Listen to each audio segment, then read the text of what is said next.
پیشی رو بده خیالم راحت بشه دیگه.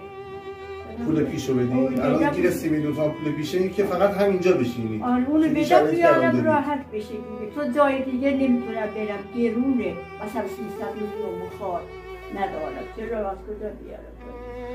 من اینجا تحمل میکنم زندگی میکنم اگه خیلی خدا بزرگ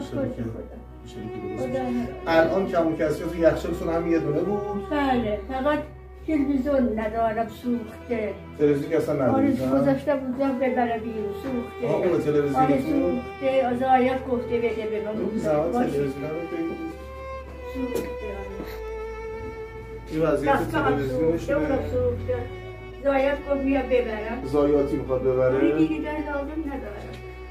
خیلی خوب تلویزیونش رو ایشالا سعی میکنیم فکر کنم بتون تلویزیون زودتر جور بکنه براتون تا بقیه وسایلش. به خاطر تلویزیون نظر گفتم برو گوشی ابروهاتو